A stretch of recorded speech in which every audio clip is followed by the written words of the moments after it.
Boa noite, pessoal de casa. E aí, gente, beleza? Tudo bem com vocês? Hoje nós vamos caminhar aqui mais um pouco, bacana, né? Tá sendo bom, não tá sendo? Aprendendo um bocadinho, né? Então, hoje nós vamos avançar mais ainda. Vamos continuar a nossa sintaxe, tá? Eu vou fazer o seguinte, ó. Vou começar hoje pela parte final da aula 2. Seu material aí, da aula 2. A parte final dela, que é do material de sala de aula, tá, gente? Que é transitividade verbal. Vou começar por lá. Aí, na segunda parte da aula, a gente entra na aula 3, tá? Então, aliás, talvez até antes a gente já entre, porque eu vou começar também a falar a transitividade eu divido em duas partes, e a primeira parte está na aula 2 e a segunda parte está na aula 3. Então, já deixa o material aí, beleza? Se você não imprimiu e tal, não tem problema, acompanha aqui comigo, vai fazendo as anotações, mas sabendo que você tem aí, tá, gente, o material, tanto de sala de aula quanto material complementar. No material complementar, o que você vai fazer? Você vai aprofundar na sua casa, né, naquele pacto que nós fizemos, profético, de meia horinha por dia. Né? Quem está fazendo? Quem está conseguindo? Parabéns. Insista, persista, continue, avance. Se você não está ainda, comece, tá, gente? Porque realmente assim você vai progredir, né? Vai evoluir. E, cara, a vaga é sua. Você só tem que trabalhar, construir a sua aprovação. Esqueça o resto, esqueça os adversários, esqueça os concorrentes, né? Porque, realmente, quando você avança, você evolui, você vence seus próprios medos, suas próprias dores, suas próprias limitações, e você vence a si mesmo, como seu inimigo que não deixa você avançar. Então, parece que é uma coisa, filosofia barata e tal, mas não é, né? A gente tem que romper com o status quo, com o nosso estado estabelecido. Você pode mais. E se você já é alguém de prestígio, importância, você pode ir além. Se você não é ainda, você pode chegar lá. Depende da sua insistência, ou melhor, da sua persistência. Certo, gente? Então, de novo, né? Você está no lugar certo, com as pessoas certas, né? Profissionais que honram o que fazem, que têm muito orgulho, né? No sentido de satisfação e alegria em poder realmente servir de ponte para vocês, de escada, né? Somos realmente impulsionadores de carreiras, de pessoas que vão avançar. Então, glória a Deus por isso, esse privilégio, essa satisfação, mas também sabemos da nossa responsabilidade. E a gente tem que estar sempre aqui, chamando sua atenção no sentido positivo, né? Com amor e carinho. Vai lá, gente, corra atrás, vocês podem, certo? Não é correr atrás de prejuízo, ninguém corre atrás de prejuízo, só doido. Você tem que correr atrás do lucro. Né? Ah, estou correndo atrás do prejuízo. Não, estou correndo atrás do lucro. Estou correndo atrás da vitória. Certo, gente? Aí, ó, por falar nisso, olha lá. Correr atrás da vitória. Tá vendo? Viu? Você vê que todos os flamenguistas vieram. São preocupados com a sua formação. Os corintianos estão tudo lá na casa deles. Viu? Então, vamos começar, né, gente? Então, estamos aqui, ó. Como que chama isso aqui mesmo? Como que eu leio isso aqui? Sintaxe. É o X com som do S, tá, gente? É X com som de S. Não é nem sintaxe e nem sinta-se. Sinta-se é outra coisa. Sinta-se à vontade. Sintaxe, né? E o que estuda a sintaxe, então, professor? Você pega a palavra está lá, dividida em 10 classes, mas quando ela ganha o corpo da mensagem, chamado oração, períodos, construção da ideia, você entra no campo dos termos da oração. Quais são os dois termos essenciais? Daí, o que a gente lembra? Tem colega que está começando hoje, não tem, gente? Quem está começando hoje? Que veio pela primeira vez? Bem-vindos, bem-vindos. Está começando hoje, meu? Bem-vindos, tá, gente? Expliquem para eles, gente, que eles vieram para aula de quê? De culinária. Tem nada de língua portuguesa aqui, é aula de culinária. E quem está sendo o nosso prato?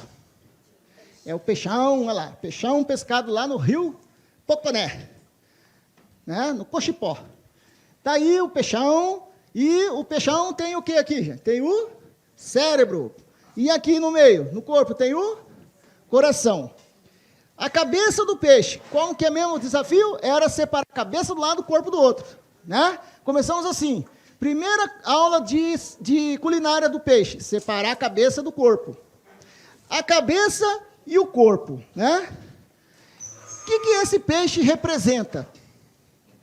Eu esqueci até de falar para vocês o que ele representa. Não, eu falei, mas não escrevi. Então, vamos pensar nisso. O que esse peixe representa? Esse peixe é uma metáfora de quem, gente? De uma oração. É uma metáfora de uma oração. A oração possui seus termos. Então, como chama a cabeça? Quem é a cabeça da oração? É o sujeito. Sujeito é a cabeça. E o corpo do peixe é quem, gente? É o predicado. Cabeça do lado, corpo do outro. Né? Na cabeça nós temos o cérebro. E o cérebro do sujeito geralmente será quem, gente? Um substantivo. O substantivo é o cérebro do sujeito. E quem é o coração da oração? O coração da oração é o verbo. Então, aqui, mais uma vez, estão as duas principais classes gramaticais que nós temos. Substantivo e verbo. Né? Então, quando eu vou buscar o sujeito, o que eu tenho que fazer? Eu tenho que buscar quem, primeiramente? O verbo. No princípio, era o verbo. Eu vou atrás do verbo, acho o verbo. A partir dele, eu faço as perguntas para encontrar o sujeito. Quem? O quê? E vou encontrar o sujeito da oração. O que é o sujeito da oração mesmo? É o termo sobre o qual se declara, o termo sobre o qual se diz alguma coisa. Aquele termo sobre quem estou dizendo alguma coisa, esse é o sujeito. Então, o sujeito não é necessariamente o termo que pratica ação, porque às vezes ele sofre ação, às vezes ele pratica e sofre ação, e às vezes nem tem ação. E é exatamente nisso que eu vou bater agora com você. Vou esquecer um pouquinho o sujeito, nós trabalhamos com os tipos de sujeito, e agora eu vou entrar no corpo do peixe. Então, o que nós vamos trabalhar agora? Vamos nos focar no corpo do peixe. E especialmente, principalmente em quem? No coração do peixe. E o coração do peixe é quem para a gente? É o verbo. Então, por isso que agora o nosso tema vai ser esse aqui, ó. Transitividade ou predicação verbal. Olha o tema, olha o nome, gente. Transitividade, predicação verbal. Olha lá, ó. Falou predicação, lembra de quem?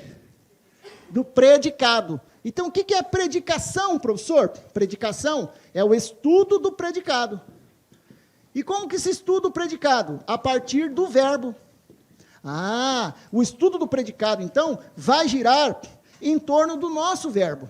Então, agora vem essa palavra, transitividade. É uma boa palavra. Transitividade. Pense comigo, ó. Dá uma olhadinha aqui, ó. Aqui você tem o verbo transire, do latim, transitar. Deslocar-se, movimentar-se.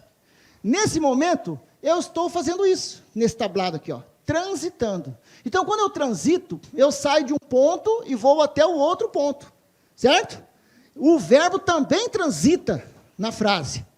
Mas como assim, professor? De novo, é uma metáfora. O transitar aqui é, como é que o verbo atua dentro do predicado? Essa história, então, da transitividade, é aquilo que nós vamos ter como o estudo do verbo no predicado.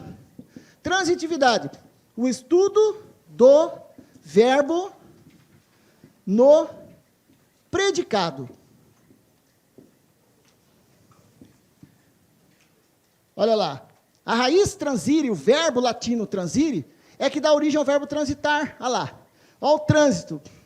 Que lugar é esse aqui? É a Avenida Fernando Corrêa da Costa, 6 horas da tarde. Miguel Sutil, lá no... Como chama ali? Não sei, enfim. Trânsito, olha lá. Olha aqui essa outra imagem aqui bacana à noite, né? Ó, acelerado. O trânsito, o ir e vir, o ir e vir. O ir e vir de quem, gente? Nós vamos ver agora. Do verbo. Então, se no momento inicial nós vimos a cabeça, trabalhamos a cabeça, vocês estão começando hoje, gente, as aulas estão gravadas, tá? As 2 primeiras aulas estão redondinhas gravadas para vocês, de ontem, antes de ontem. Está tudo bonitinho lá, vocês cheguem à casa de vocês, assistam às aulas, né? Baixem o material, os 2 materiais das aulas, da sala de aula e os materiais complementares, trabalhem essas aulas gravadas, e lógico, vocês também, né, têm acesso e assistam novamente, enfim, e dão sequência. Então olha só, vamos trabalhar aqui, o que quer dizer isso? Transitividade, o estudo do predicado a partir de quem, gente? A partir do verbo. Então, dentro do predicado, nós vamos ter os tipos de verbo. São 2 tipos. Um primeiro tipo recebe esse nome técnico aqui, ó. Verbos nocionais, significativos. Nocionais, significativos. Vocês conhecem? Já ouviram falar nisso? Os verbos nocionais significativos. Conhecem por essa terminologia? Talvez não. Mas com certeza vocês conhecem o que seja verbo de ação. Os verbos de ação são os verbos nocionais ou significativos. Se tem uma definição em gramática que todo mundo conhece, nunca ninguém esquece, é a definição clássica do que é o verbo. O que é verbo, professor? Verbo é palavra variável que expressa 3 aspectos: ação, estados ou fenômenos da natureza. Lembrou? Voltou lá na sua infância? Ação, estado ou fenômenos atmosféricos.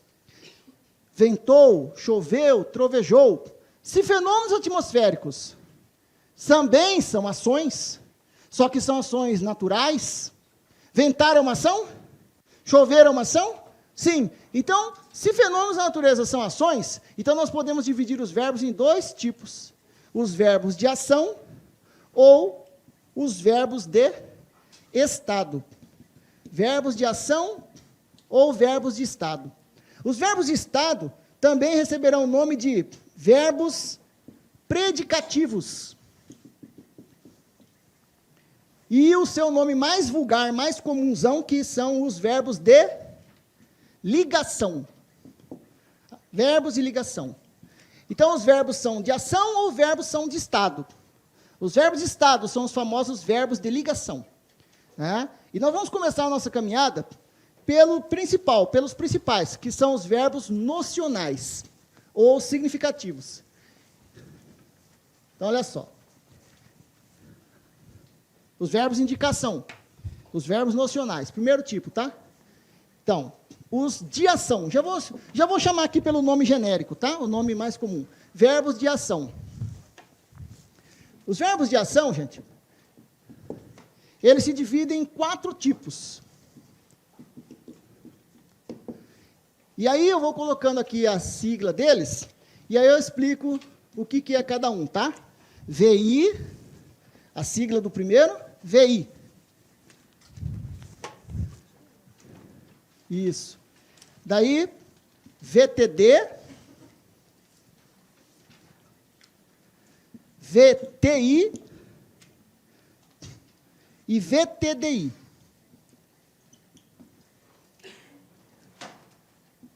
VI é o verbo intransitivo. Na palavra intransitivo, o prefixo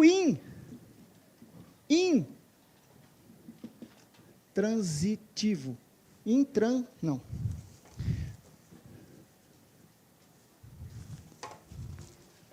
Intransitivo. Na palavra intransitivo, o prefixo in tem sentido negação, de negação. Não, negativo. Intransitivo. Então, o que seria isso, um verbo intransitivo? É um verbo que, e sempre agora pensando em tese, é um verbo que não transita. Intransitivo, não transita. O que é transitar ou não transitar em relação a um verbo? É ter ou não complemento. Possuir ou não um complemento. Então, o verbo intransitivo é um verbo sem complemento. Isso é um verbo intransitivo. Já o verbo transitivo, então daqui para frente você já começa a imaginar o que comigo? O que é o verbo transitivo? Que precisa o quê? que precisa transitar. E o que é para um verbo ter que transitar, gente? É exigir um complemento, para que ele possa ter sentido pleno na frase. Então, o verbo transitivo, direto, verbo transitivo, direto. O verbo transitivo, direto, é um verbo que exige complemento chamado objeto direto. Posso deixar só abreviado assim? Objeto direto. Ele exige o tal do objeto direto. Já o verbo transitivo indireto, então também tem que transitar. Também é o transitivo indireto. Ele já vai exigir um complemento chamado como, gente? Objeto indireto. E o que sugere que seja o verbo transitivo direto e indireto? Vai exigir quantos complementos? Os dois. Ele exige o verbo transitivo direto e indireto, exige o objeto direto e o objeto indireto. Já vou começar a chamar só assim, ó. OD e OI. Tá, calma. Tudo isso eu vou mostrar para vocês em exemplos e tal. Por enquanto, só a parte teórica crua. O que são os complementos, professor? Ó, os complementos verbais são dois, então. O objeto direto, OD, e o objeto indireto. O objeto direto é um complemento não regido de preposição. Ou seja, quando o verbo exige o complemento, ele não exige que esse complemento venha acrescido de uma preposição. A preposições, palavras conhecidas nossas, convém sempre dar uma ressaltadinha, né? Preposição. Então, preposição. Exemplos de preposição. O de, para, com. O a, eventualmente, pode ser preposição. O por, o sem, contra, tá? Perante, durante, etc. Preposição. As mais comunzonas, o de, o a, o com, o para, o por, são as mais comuns. Tá. Pense comigo. Ó, duas cidades, Cuiabá e Várzea Grande. O que corre entre elas? O que separa as duas? O rio Cuiabá. O rio. Tá. É possível chegar até de uma para outra? É possível deslocar-se de uma para outra? Por meio de quem? Pode usar barco? Mas você usa barco? A gente usa o que então? Ponte. Tem as pontes que ligam Cuiabá a Várzea Grande é Cuiabá. Tem uma ponte famosíssima, né? Que é a Sérgio Mota, né? Bonita ponte. Ponte, beleza, a ponte. O que a ponte faz? A ponte é o elo entre dois termos, entre duas localidades, né? A ponte liga, a ponte cria vínculo, a ponte une. A ponte cria entre os dois lugares, entre os dois locais. A ponte cria entre os dois locais que ela liga uma prévia posição. Prévio por quê? Porque está ali naquele contexto. Se você derrubar a ponte, acabou a ligação. É prévio, é naquele contexto, é naquele lugar. Isso é ser prévio, né? Aviso prévio é naquele contexto, certo? Então, algo que é prévio é algo que está sujeito àquele contexto. A preposição é o elo entre dois termos. E ela cria entre os dois uma pré-posição. Então, quem fala bonitinho preposição? São os nordestinos. Preposição, professor. Preposição. A preposição é o elo entre dois termos. E quando a preposição liga um verbo ao seu complemento, ela cria esse vínculo. Mas se não houver a preposição ligando, não houver necessidade de ter a preposição para ligar o complemento ao verbo, então nós dizemos que a ligação entre o verbo e o complemento está se dando de maneira direta. É uma ligação direta, não tem a ponte. Por isso o objeto direto chama objeto direto, porque ele é o complemento que não precisa de preposição. Ele não é regido pelo verbo, ele não é comandado pelo verbo por meio de preposição. Já o objeto indireto, esse precisa. O objeto indireto, então, vai ser o quê? O complemento regido de preposição. Ou seja, quando ele atua, quando ele se liga ao verbo, ele se liga por meio da ponte. E a ponte é quem, gente? A preposição. A preposição é a ponte. Né? A preposição é o elo, é a ponte entre dois termos. Nem sempre preposição estará ligando o verbo a complemento. Mas quando estiver ligando um verbo ao complemento, ela criará o tal do objeto indireto. Nem todo termo que tiver preposição será objeto indireto. Mas se for objeto indireto, terá preposição. Entende? Então, esses são os dois complementos verbais. Tá? Isso, do ponto de vista estrutural. Você está vendo fisicamente ali no texto. Estrutural.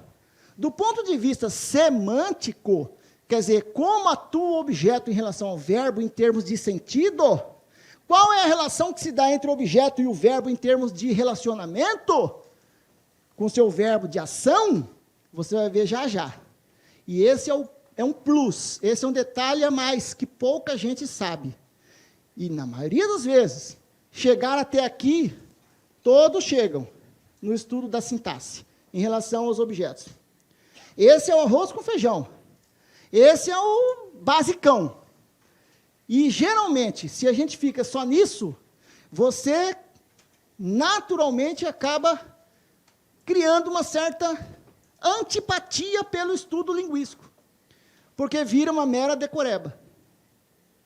E a língua não é para decorar.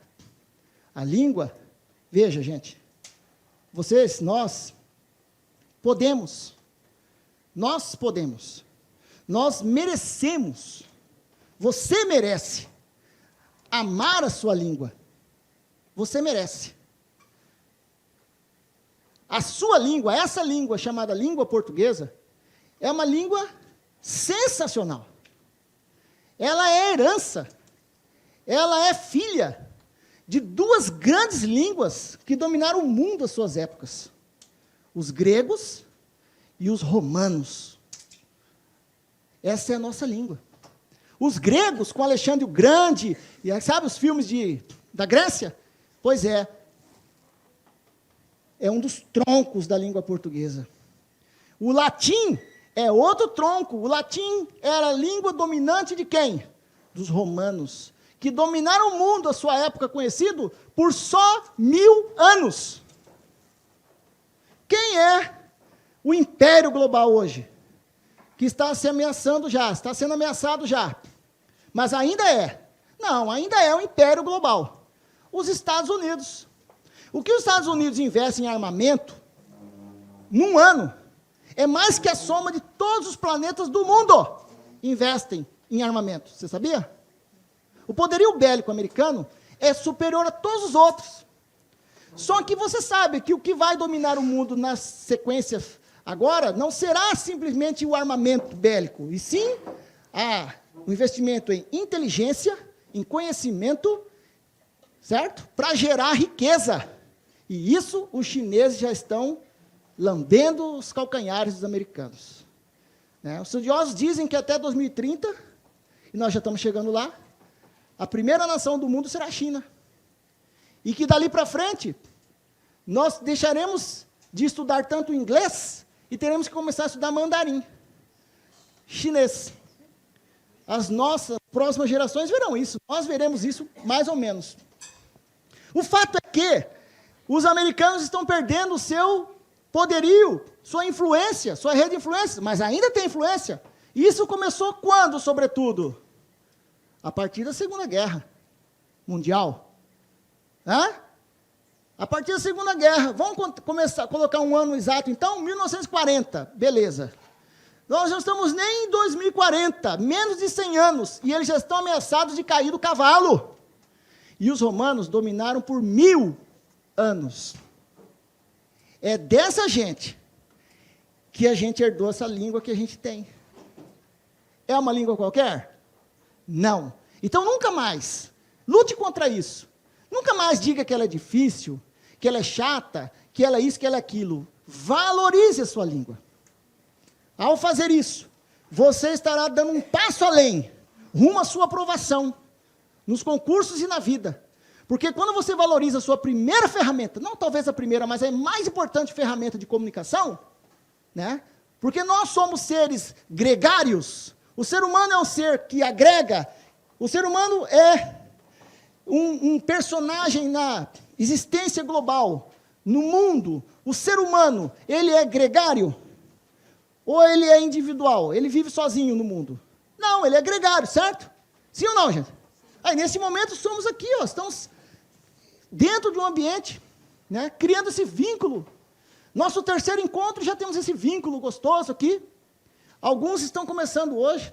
Mas o fato é que você tem raízes, você tem gerações que vieram antes de você. E se nós somos herdeiros da língua, não a valorizarmos, nós estamos jogando por terra a nossa maior ferramenta de comunicação, que nos torna gregários, que é a própria língua que a gente tem. Entende, gente? Então, a gente não tem que desprezá-la, desvalorizá-la. Pelo contrário, temos que exaltá-la. E quando eu for estudando essa tal de língua portuguesa, nos seus meandros, nos seus tecnicismos, nomenclaturas, jeito de chamar, né, as situações que envolvem a língua, você vai passando por esses conhecimentos teóricos, mas que vamos ver na prática como isso é muito mais interessante do que a mera teoria. Então, é isso que eu quero que você valorize, cada dia mais. Você quer ver? Olha só. Vamos começar a brincadeira, agora, só com os verbos de ação. Daqui a pouco a gente entra nos verbos de estado. Vamos começar pensando, visualizando esses caras aqui. Os verbos de ação e os seus objetos e tal. Tá? Então, olha só, gente. Você tem material aí da aula 2, né? Estou na aula 2? Meio da aula 2, não é isso? Parte 2 da aula 2. Aí você tem a parte teórica, com vários exemplos que eu te dou aí, papapá. E aí você tem essa primeira questão aqui, ó. Passa a teoria e vamos para a questão. Questão número 1. Olha lá, gente. Lá no texto, questão número 1 está em que página, gente? 6. Página 6 da aula 2. 7. Página 7, aula 2. Beleza? Olha lá. Lá no texto, você trabalhou um texto, a banca te deu um texto. Sempre você vai ter um texto. A banca te deu o texto. Vai lá e fala assim: desconfiei do vendedor e não concordei com a proposta. Você saberia quem é esse personagem que está falando isso? O narrador personagem. Está contando a história e participando dela. Você saberia quem é esse cara? Desconfiei do vendedor e não concordei com a proposta. Página 7, aula 2. Tá. A banca vem, pinça essa frase do texto, gente, e quer saber de você. Os termos em destaque, exercem a função sintática de... Então, destacaram 2 termos ali. Ah, você, isso aqui é questão de sintaxe, termos da oração. Beleza. Bom, você quer saber qual é a função do termo ali? Claro que com o caminhar, né, com o andar da carruagem, você já vai direto para o que ele quer. Mas como você está começando aí, não custa nada você ir logo achar, ficar livre de quem? Fica livre da cabeça. Fique livre da cabeça. E para achar a cabeça, você acha quem primeiro? O verbo. Está aqui o primeiro. Desconfiei. Desconfiei. Quem desconfiou? Pronto, já achei o sujeito, estou livre dele. O sujeito está subentendido no EI, é o sujeito eu, chamado tecnicamente sujeito desinencial, vulgarmente, oculto. Sujeito oculto, desinencial, desinência é terminação verbal. O EI serve para a primeira pessoa singular. Desinencial, oculto, elíptico, tudo é a mesma coisa. Desconfiei. Desconfiar é uma ação. É uma ação intrínseca, ligada ao campo do estado da gente, do emocional da gente, mas é uma ação. Desconfiei de quê? De quem?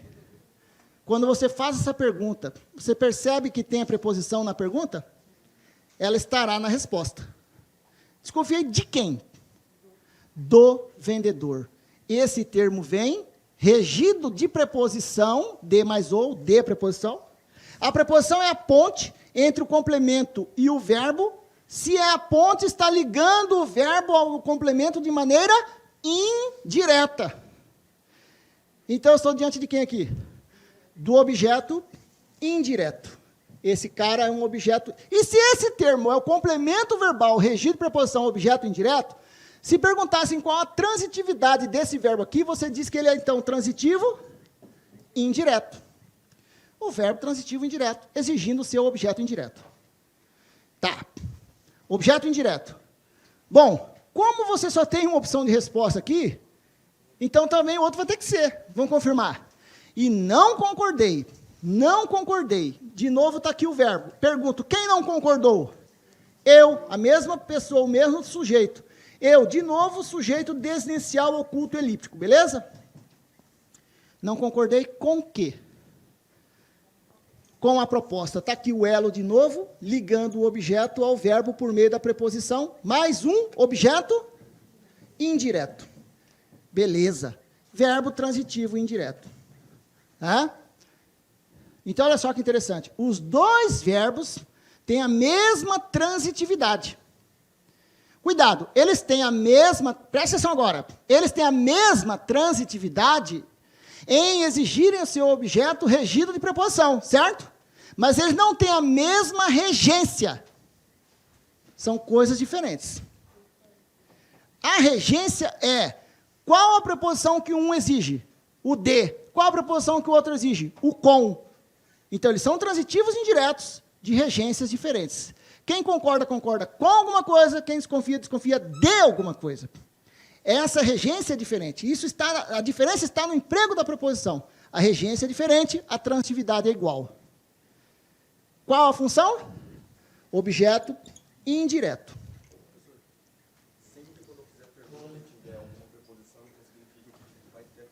Vai ter a preposição no termo.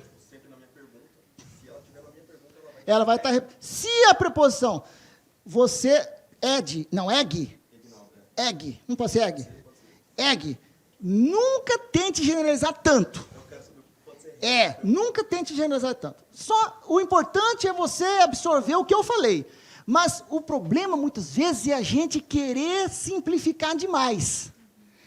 A língua, ela pode ser simples. Presta atenção nisso.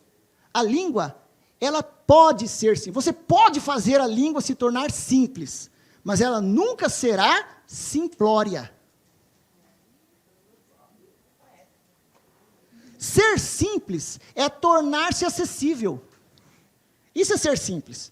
É a gente trabalhá-la ao ponto de ela se tornar acessível a nós.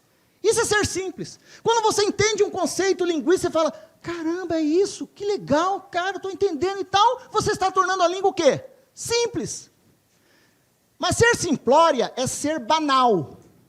Simplório é banal, é vulgar, é médio, é medíocre. E a língua não é isso. Tá? Então, só vai ouvindo, mas não tenta simplificar tanto. Mas é lógico que se eu estou fazendo a pergunta e ali tem a preposição, você verá a preposição ali no contexto. Ou implícita, porque às vezes está implícita. Quando, por exemplo, você traz um pronome oblíquo representando o complemento, às vezes não tem a preposição escrita, mas está implícita. Por exemplo,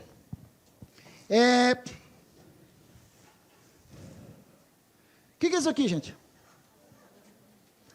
Não, isso aqui é um bombom. Toma, Davi, você mereceu o bombom. Toma, Davi. Olha lá. Eu dei o bombom ao aluno. Que transitividade que tem esse verbo aí? Dei o quê? A quem? Objeto direto e indireto. Tá. Agora eu vou trocar ao aluno por um pronome que represente o Davi. Dei-lhe o bombom. Esse lhe representa quem? Davi. Você está olhando lhe. Tem alguma preposição aqui? Mas está implícita. Então, às vezes, a coisa se muda um pouquinho, né? Se traveste, se reveste de um outro aspecto, mas o conceito básico está lá, arraigado lá. Agora, você quer ver o mais interessante de tudo isso que você viu comigo até agora? Matou a questão. Objeto indireto. Beleza. Aqui chegamos à média 5. Todo mundo sabe isso e ficamos na média. Agora vem o plus. Agora vem o detalhe a mais, que pouca gente sabe. E é muito importante porque vai entrar agora, gente, no campo da semântica. Que é aquilo que eu falo para vocês. A semântica trabalha com o que mesmo? Semântica. O que é semântica? O sentido, o significado. Por que que os termos têm os nomes que têm? Então, veja essa, gente. Os conceitos linguísticos, os termos da oração, esses que você estudou desde que você se vê por gente na escola, e a gente sempre estudou isso, lá na quinta série começa essa brincadeira aqui, se adianta e vai embora até o terceirão. Nós, a vida inteira, estudamos a gramática assim. Só que muitas vezes, eu ouso dizer, infelizmente, triste em dizer que, na maioria das vezes, nós estudamos a gramática meramente decorando. É por isso que a gente cria ojeriza por ela. Antipatia. Porque vira um monte de regras sem sentido que você fala, para que eu estou estudando isso? Agora tem que pensar. Cada termo tem seu nome porque eles detêm uma natureza física, que é estrutural, no caso, ter ou não preposição, papapá, e uma natureza semântica. E a natureza semântica dos objetos é essa aqui, ó. Tanto o objeto direto, quanto o objeto indireto. Eles atuam no campo da ação, certo? Eles são os complementos de verbos de ação, certo? Eles são complementos de que verbos? De verbos de ação, certo, gente? Certo. Existe uma ação. E essa ação, no contexto, está sendo proferida, executada por alguém, e está sendo sofrida por outro alguém. Os objetos são passivos em relação à ação. O que é ser passivo, gente? Eles são alvos da ação. São passivos em relação à ação. Olha lá no contexto que você enxerga isso. Eu desconfiei. De quem? Do vendedor. Quem foi o alvo da minha ação de desconfiar? Foi o vendedor. Né? Eu não sei porque que eu pus objeto. Ah, pus objeto indireto. O vendedor é o alvo da ação, vocês percebem? A minha desconfiança recaiu sobre ele. Ó.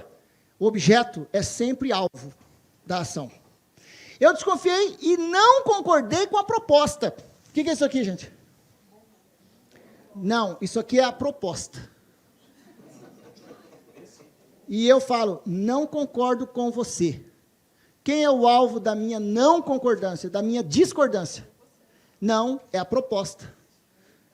Nesse caso aqui, ali, ó, não concordou com a proposta. A não concordância se recaiu sobre a proposta. Lógico que a proposta era de quem? Está escrito ali, implícito, está implícito ali. Está implícito que a proposta devia ser de quem? Não está escrito, mas está subentendido. Não, gente, olha lá. Eu desconfiei do vendedor e não concordei com a proposta. De quem devia ser essa proposta? Do vendedor, por isso que eu desconfiei dele. Mas quando eu falo que eu não concordei com a proposta, eu não estou falando que eu não concordei com ele. Eu não concordei com aquela proposta que ele fez. A desconfiança recaiu sobre ele, mas a discordância recaiu sobre a proposta. Os objetos são sempre alvos da ação. Então aí sua mente já começa a abrir e fala assim, putz, então é interessante, cara. Por isso tem que dar nome aos bois. Porque se nessas duas orações o sujeito é o agente da ação, nas duas orações o sujeito é agente. Sabe como chama isso? Voz ativa. O que é voz ativa, professor? É quando o sujeito pratica a ação. Mas tem hora que ele não pratica. Tem hora que o sujeito sofre a ação. Então, nem todo termo que sofrer a ação será objeto. Mas todo objeto será alvo da ação. Beleza? Tá. Vamos guardando essas coisas. Vamos ver isso na prática mais um pouco. Então, beleza. Letra B na primeira. Número 2. Olha essa questão aqui. Muito interessante. Tem novidade aqui nela. Qual das orações abaixo apresenta verbo intransitivo? Você já vai para a prova já lembrando. O que é intransitivo? Não possui o quê? Complemento. Não possui complemento. Não possui objetos. O intransitivo não possui complemento. Beleza. Letra A. Os alunos compraram livros de aventura. Tudo começa no verbo compraram. Quem comprou? Os alunos. Estou livre do sujeito. Os alunos compraram. Compraram o quê? Livros de aventura. Quando eu falo livros de aventura, tudo isso aqui vem, complementa o sentido do verbo. E comprar é uma ação. E eu posso dizer que os livros, como núcleo, os livros são o alvo da ação? Sim, gente? Sim. Eles compraram os livros, olha lá. A ação de comprar recaiu sobre os livros. Agora eles detêm a posse dos livros, agora são donos do livro, porque eles compraram o livro. Está vendo? Livros de aventura é o complemento verbal não regido de preposição. Quem compra nesse contexto, quem compra, compra alguma coisa. Nessa frase, esse verbo é transitivo, direto. E esse termo, então, é o nosso objeto direto. Cuidado, que não é porque tem preposição que vai ter que ser objeto. Essa expressão de aventura está dentro do objeto direto, ajudando a especificar o tipo de livro. Quando eu digo que um termo introduzido por preposição e tendo como núcleo um substantivo, no mínimo é essa estrutura, às vezes é até maior um pouco, e essa expressão de aventura vem e especifica o substantivo, eu posso chamar isso aqui de locução adjetiva? Viu? Primeira aula. Locução adjetiva. Trabalha como se fosse um adjetivo especificando o livro, não é qualquer tipo de livro. Eu posso dizer que essa expressão de aventura especifica o livro, indica qual é a temática, o assunto contido no livro? Isso. Isso é papel de quê? De adjetivo. É uma locução adjetiva. E dentro da estrutura livros de aventura, quem é mais importante? É o ser. É o substantivo livros. O adjetivo é um apêndice. O adjetivo é um agregado. O adjetivo é um tipificador. Ele não manda nada. Mas ele pertence ao termo do qual o livro é o núcleo. Ele pertence. Então, nessa frase, a única pergunta que nós faremos é: comprou o quê? Livros de aventura. Posso dizer que esse verbo é intransitivo? Não. Ele é transitivo direto. Agora, outra coisa que eu sempre repito, como mantra, é: transitividade depende muito do contexto. Transitividade de um verbo depende muito do contexto. Tá? Então, o que é isso aqui?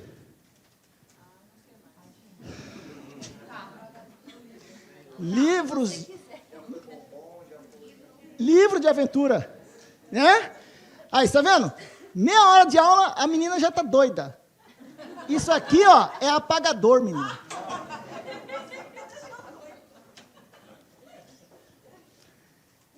Comprei livros de aventura para o meu aluno. Comprei o quê? Livros de aventura. Para quem? Aquilo que eu comprei, que é o alvo da minha ação de comprar direto, o alvo direto da minha ação, não regido de preposição é o objeto direto. Mas para o aluno, quer dizer que ele vai receber, ele vai ser beneficiário dessa compra. A ação de comprar de maneira indireta vai recair pense como é interessante, de maneira indireta vai recair sobre ele. Não que ele vai ser comprado, mas que para ele foi comprado. Então ele também é o alvo. Só que ele é o alvo o quê? Indireto. Então nessa frase, comprar algo para alguém, o verbo já passou a ser o quê? Transitivo direto e indireto. Agora, a pessoa trabalha no comércio. Ela tem uma importadora. Ok? Importadora. O que ela importa? Insumos agrícolas. Pode ser? Pode. Ela importa e ela pega o insumo agrícola que ela comprou e deixa lá no galpão apodrecer. Verdade ou mentira? Hein, gente? Ela compra para quê? Para revender, para comercializar, não é isso? Então eu posso dizer assim, o que você faz? Você trabalha com o quê? Ah, eu compro e vendo. Compro e vendo. Se você quiser, você põe um complemento. Se não quiser, eu compro. Eu leciono. Eu leciono. Eu viajo. Eu programo. Eu pinto. Eu bordo. Eu isso, eu aquilo. Em todas essas frases, o que esses verbos não estão tendo? Complementos. É só a ação em si. Então, agora, o meu verbo comprar virou o quê? Intransitivo. Porque transitividade depende muito de quê? Do contexto. Letra B. Posso pular? Pulei. Letra C. Contaram-me um fato engraçado. Olha agora. Contaram-me um fato engraçado. Tudo começa no verbo. Presta atenção na resposta que você vai me dar. Tudo bem, pode errar agora, pode errar quanto quiser. Mas se você já puder não errar, melhor. Contaram-me um fato engraçado. Verbo na terceira do plural, sem núcleo expresso, nem subentendido. Quem contou? Alguém. Ah, tá sacando aonde eu vou chegar? Alguém. Espera aí. Quando o verbo está na terceira do plural, não tem núcleo expresso nem subentendido, na cabeça da gente, a gente fala assim, ó, alguém, eu não sei quem, como é que chama esse sujeito? Indeterminado. Isso, é o sujeito indeterminado. Quem te contou? Contaram, cara, me contaram um negócio lá na empresa de você. Quem contou? Ah, alguém. Conto milagre, mas não conto santo. Nesse caso, então, você sabe que alguém contou? Mas você sabe quem? Então, o sujeito existe. Só não está nem subentendido. Não é sujeito oculto, desencial, elíptico. Tá? E nem inexistente. É o sujeito indeterminado. Agora, contaram. Contaram o quê? Um fato engraçado. Este é o complemento verbal não regido de preposição, objeto direto. Contaram a quem? Olha lá que está escrito. Contaram a quem? A mim. Como você sabe que é para mim? Por causa do me. Você está vendo o me aqui, ó? Esse me, então, ó, representa dizer, contaram a mim. Ou contaram para mim. Porque a regência do verbo contar aceita para o seu objeto indireto, ele aceita a preposição a ou a preposição para. Então, quem conta alguma coisa a alguém, mas também pode ser quem conta alguma coisa para alguém. Agora eu te pergunto, você olha para o me, você está vendo a preposição ali? No me tem a preposição? Mas está implícita. Se você trocar o me por outra expressão, a preposição aparece. A mim. Esse me aqui, ó, é o pronome chamado pronome oblíquo, que nessa oração funciona como objeto indireto. E se eu trocar pelo para mim, tá, será outro tipo de pronome oblíquo que também vai funcionar como objeto indireto. E se eu colocar o nome da pessoa ali para quem se contou, aparecerá a preposição. Contaram o fato para o Augusto. Ao Augusto. Contaram ao Augusto um fato. Olha lá, aparece a preposição, você está vendo? Está vendo, gente? É porque esse cara, me aí, é quem? É o objeto indireto. Então, se me contar o fato, aquilo que veio, aquilo que sofreu a ação direta de contar, foi o fato. Mas se contaram para mim, eu também sou alvo. Só que eu sou o alvo o quê? Indireto. É o objeto indireto. Porque os objetos são sempre o quê, gente? Objetos são sempre alvos. Mas o verbo intransitivo é aquele verbo sem complemento. E eu estou atrás dele. E nessa frase, então, eu digo que esse verbo é o quê, gente? Transitivo direto e indireto. Letra D. O escritor escreveu uma novela. Quem que escreveu? O escritor. Estou livre do sujeito. Escreveu o quê? Uma novela. Complemento verbal não regido de preposição, objeto direto, verbo transitivo direto. O que foi brotando da pena do escritor? O que foi brotando do teclado do escritor? Foi a novela. A novela é o que da ação dele? A novela é o que da ação de escrever? A novela é o quê? A novela é o quê, gente? É o alvo. A novela é o alvo. Você quer ver agora? Só para mudar um pouquinho o rumo da prosa. Se eu pegar essa oração aqui, o escritor escreveu uma novela, e perguntar para você, que tipo de sujeito você tem aqui? Quem escreveu? O escritor. Posso chamá-lo de sujeito simples? Um só núcleo, escritor. Beleza. Agora, eu vou invadir outro campo, que nós veremos na minha volta, na nossa volta, lá em novembro. 16, 17 e 18 de novembro. Amanhã temos o último encontro desse primeiro momento. Aí lá em novembro, 16, 17 e 18, temos 3 encontros, tá? Que vão dar sequência à parte gramatical. Aí os 3 últimos nós vamos nos ater à parte de interpretação em linguagens, tá? Que são dia 28, 29 e 30 de novembro. Tá? Já marcado, essas aulas já estão marcadas, tá, gente? Quando nós voltarmos em novembro, você vai ver comigo um dos belíssimos temas de gramática, na sequência do que nós vamos ver aqui, chamado vozes verbais. Outro assunto sensacional para concurso, para dia a dia, para redação. Vozes verbais. Quando o sujeito está ali praticando a ação do verbo, do ponto de vista da ação, você chama isso aqui, ó, de sujeito agente. Do ponto de vista estrutural, é simples, um só núcleo. O que você está vendo. Mas em relação à ação, ele é agente. Por que agente? Porque ele praticou a ação. Beleza. E a ação recaiu sobre quem? Sobre o objeto direto. Ok. Sujeito agente, objeto direto é alvo. Agora eu vou pegar essa mesma frase e vou reescrevê-la assim. Uma novela foi escrita pelo escritor. O pessoal do fundo consegue enxergar aqui, até aqui, gente? Só até aqui? Beleza. Olha só. Acha verbo aí. Agora são 2. Foi escrita. Particípio de escrever. Escrita. Foi escrita. Isso é uma ação. A ação de escrever. Só que agora o verbo escrever veio auxiliado por esse cara que é o verbo auxiliar. O verbo auxiliar indica o tempo verbal. Quando eu digo que ele escreveu, quer dizer que a ação está no pretérito, já concluída, e é uma ação certa. Isso chama pretérito perfeito do indicativo. Quando a ação está concluída, é perfeita. E do indicativo é porque dá ideia de certeza, realidade. Aí a gente vem e usa o auxiliar, ser, no mesmo tempo, foi. E quando eu digo, uma novela foi escrita pelo autor, pelo escritor, eu estou dizendo, do ponto de vista semântico, eu estou dizendo a mesma coisa. Quanto ao sentido. Agora, para achar o sujeito, eu não vou perguntar quem escreveu, e sim o que foi escrito. E você? Uma novela. Esse cara aqui, ó, que lá era objeto, agora virou quem?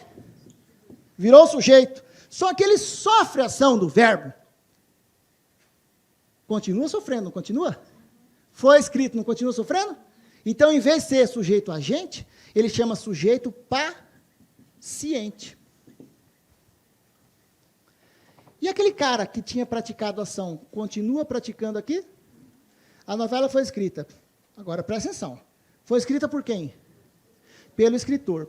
Esse termo pelo escritor, Olha agora, nesse termo pelo escritor, você tem nesse pelo aqui, ó, a contração da preposição por mais o artigo o. Quando você vai contrair a preposição por com o artigo o, a preposição volta à sua forma arcaica, porque no português antigo não existia por, existia per. Ela volta à forma arcaica per, se contrai com o artigo o e há essa mudança fonética, vira pelo. Pelo, pela, pelos, pelas.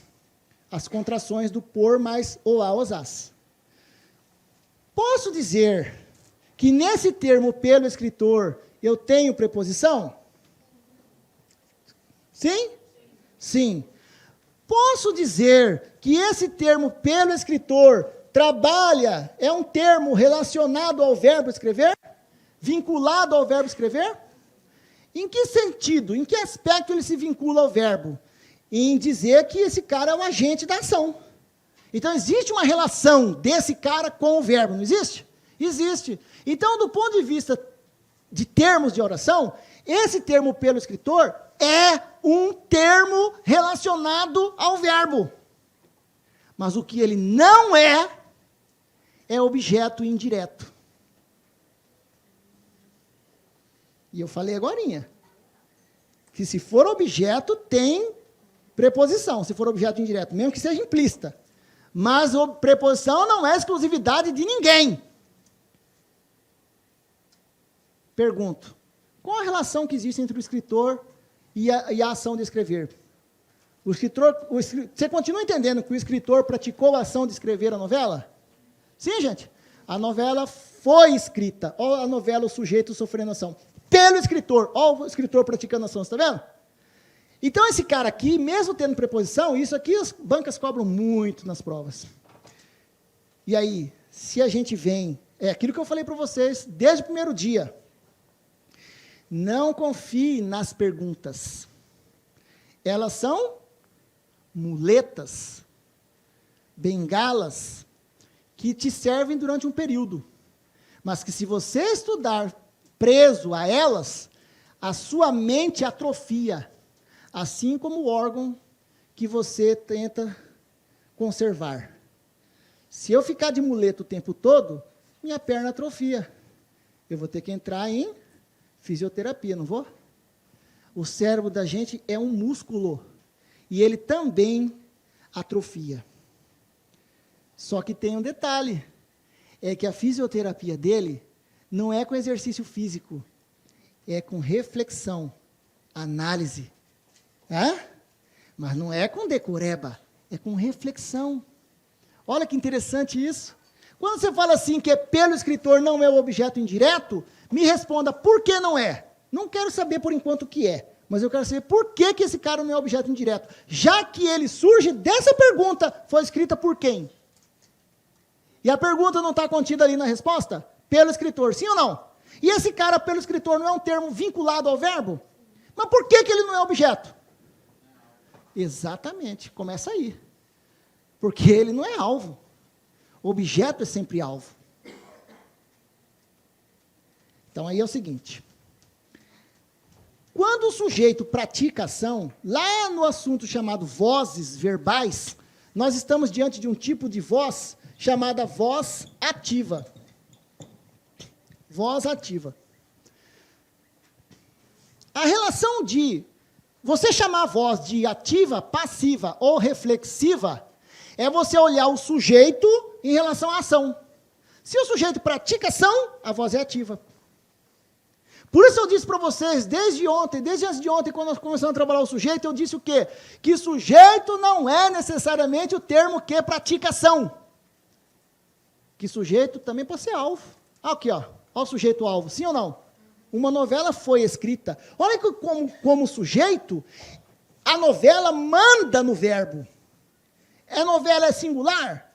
Verbo ser no singular. A novela é feminino? Verbo escrever no particípio feminino. Olha lá, a concordância do verbo se dá com o sujeito.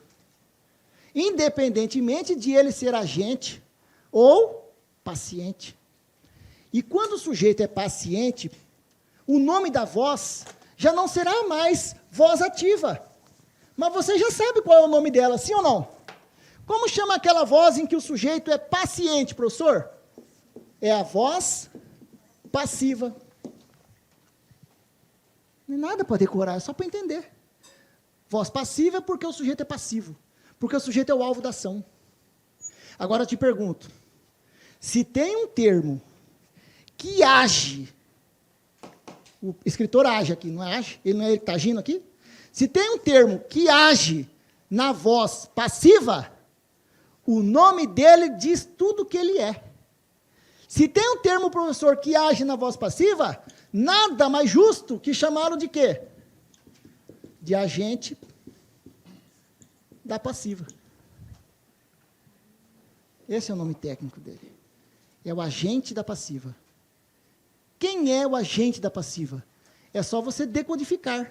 É quem age na voz passiva. Hã? E aí, então, você guarda isso aqui, ó. Que eu vou ver com vocês isso lá na volta, tá? Já estou só dando uma adiantadinha aqui para você perceber como é interessante. Um assunto vai puxando o outro, tá vendo? Na voz ativa, o sujeito chama agente, certo? Na voz ativa, o sujeito é agente. Quando você transpõe, quando você muda da voz ativa para a passiva, o sujeito agente vira o agente da passiva. E o objeto direto vira o sujeito paciente. Por isso que, do ponto de vista semântico, quanto ao sentido, essa informação é exatamente igual àquela. O sentido é o mesmo.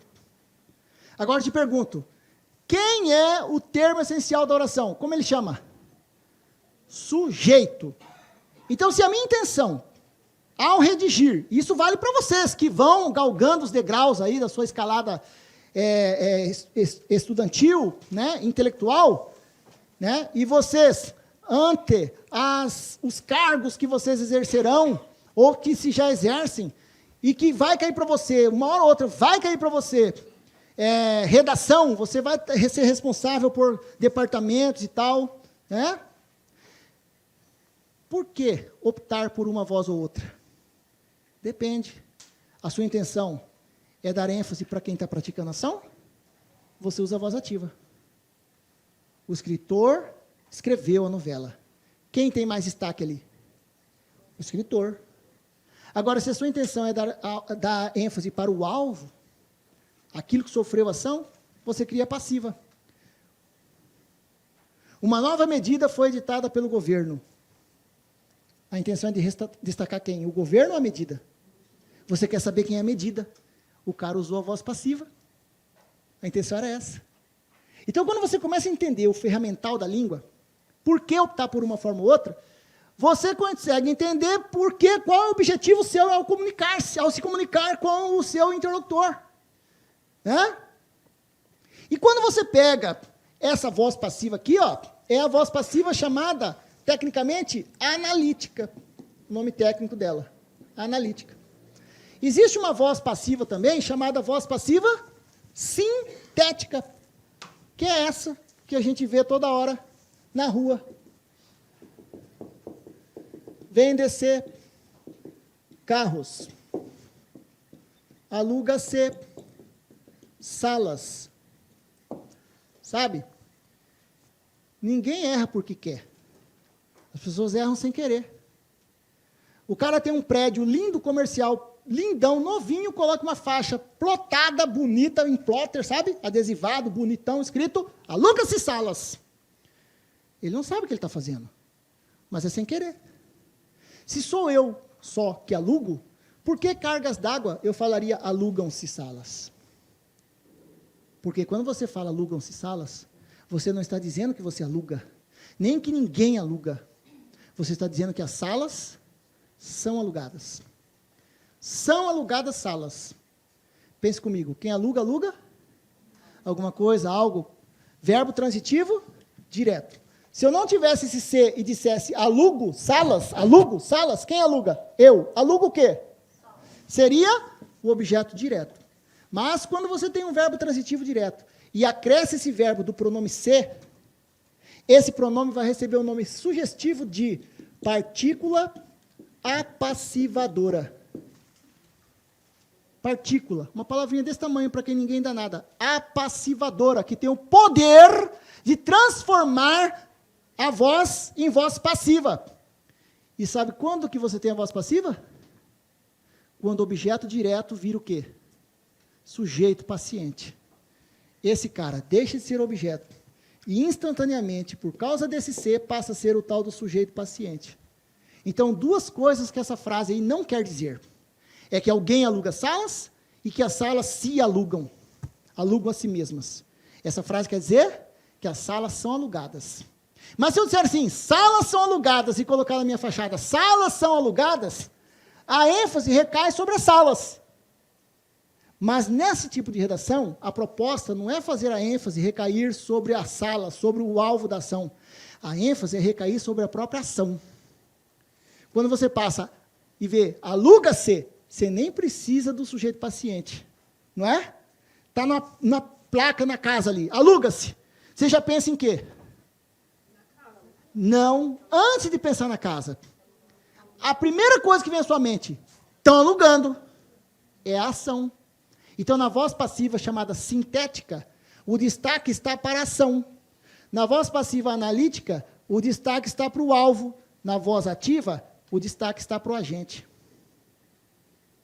Você está vendo esses detalhes que eu estou falando aqui com você?